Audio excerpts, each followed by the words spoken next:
సభకు నమస్కారం అధ్యక్ష. అసలు ఈ రాష్ట్ర చరిత్రలో ఎన్నో ప్రభుత్వాలు వచ్చాయి అధ్యక్ష. ఏ ప్రభుత్వ హయాంలో కూడా ఎలాంటి సంఘటనలు అయితే జరగలేదు అధ్యక్ష. అవి ఈ ప్రభుత్వం వచ్చాక 2 సంఘటనలు జరిగాయి అధ్యక్ష. తిరుమలలో తీసుకుంటే ఈ జనవరి 9న జరిగింది అధ్యక్ష. 6 ప్రాణాలు పోయాయి, 24 మంది గాయాలయ్యాయి అధ్యక్ష.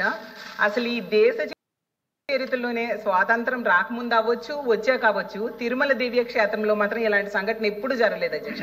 అది ఇప్పుడు జరగడం నిజంగా దురదృష్టకరం. ఈ సంఘటన జరగడం నిజంగా ఇందులో రాష్ట్ర ప్రభుత్వ వైఫల్యము, అలాగే టీటీడీ పాలక మండలి వైఫల్యం క్లియర్ గా కనిపిస్తుంది. ఏర్పాటు చేయడంలో వాళ్ళు ఘోరంగా విఫలమయ్యారు అధ్యక్ష.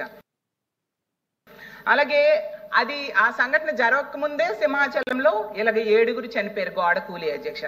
అసలు నా క్వశ్చన్ ఏంటంటే, ఇప్పుడు తిరుపతి విషయం తీసుకుంటే ఆ సంఘటన జరిగిన వెంటనే ఈస్ట్ ఎంఆర్ పల్లి పోలీస్ స్టేషన్లో 2 ఎంఆర్ఓలు పోలీసులకు ఫిర్యాదు చేశారు అధ్యక్ష. ఈ రోజు వరకు ఏ ఒక్కరిపైన బాధ్యులపైన పోలీసులు చర్యలు తీసుకొని అరెస్ట్ చేశారా అని నేను అడుగుతున్నాను అధ్యక్ష. చేయకపోతే ఎందుకు అరెస్ట్ చేయడంలో విఫలమయ్యారు అని. అలాగే ఈ సంఘటన జరిగిన వెంటనే సాక్షాత్తు డిప్యూటీ సీఎం గారు వెళ్ళి ఆ తిరుమల వెళ్ళి TTD chairman, TTD EO, TTD AEO 3 బాధ్యులు వాళ్ళ నిర్లక్ష్యం వలన ఈ దుర్ఘటన జరిగిందని చెప్పారు అధ్యక్ష.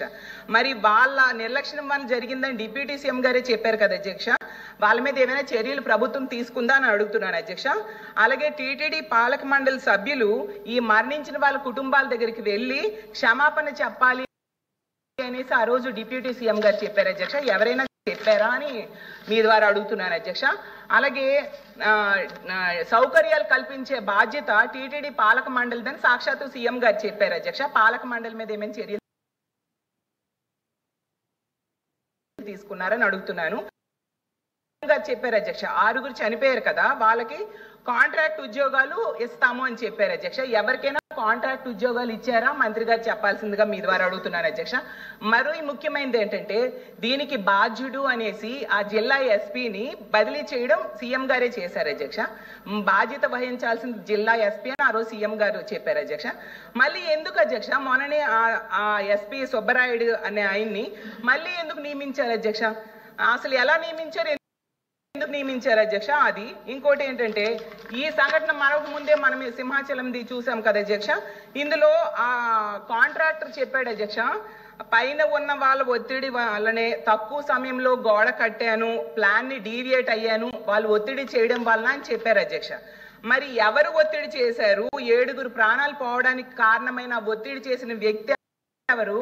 అతన్ని పట్టుకున్నారా, అరెస్ట్ చేశారా? ప్రభుత్వం చెప్పాల్సిందిగా కోరుతున్నాను.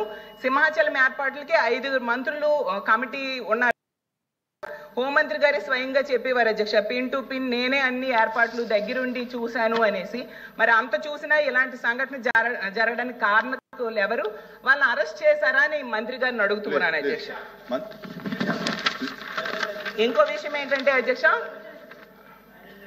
అసలు హిందువులు ఎంతో పవిత్రంగా భావిస్తారు అధ్యక్ష. ఇప్పుడు వైకుంఠ ఏకాదశి అవ్వచ్చు, చందనోత్సవం అవ్వచ్చు, ఇలాంటి ఇష్యూస్ లోనే ఇంతమంది ప్రాణాలు పోతే ఈ రాష్ట్రంలో భక్తుల ప్రాణాలకి రక్షణ ఎక్కడ ఉంది అని నేను అడుగుతున్నాను.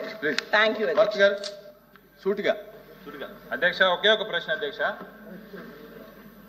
ఇలాంటి సంఘటనలు మళ్ళీ ఇంకొకసారి పునరావృతం కాకుండా అక్కడ ఉండేటటువంటి సిబ్బందిని అలర్ట్ చేస్తూ ప్రభుత్వం తరఫు నుంచి ఏమైనా చర్యలు తీసుకుంటున్నారా లేదా? ఎందుకంటే మనుషులు ప్రాణాలు పోయేదనేది ఎవరికి మంచిది కాదు అధ్యక్ష. అలాంటి మేజర్ పుణ్యక్షేత్రాల్లో ప్రజలు దైవభక్తి మీద ఉన్న దీంతో పోయినప్పుడు వాళ్ళు ప్రాణాలు పోవడం అనేది అసలు మంచిది కూడా కాదు అధ్యక్ష. సో దీనికి సంబంధించి ఏదైనా ప్రణాళిక కానీ ఏదైనా చర్య కానీ తీసుకుంటున్నారా?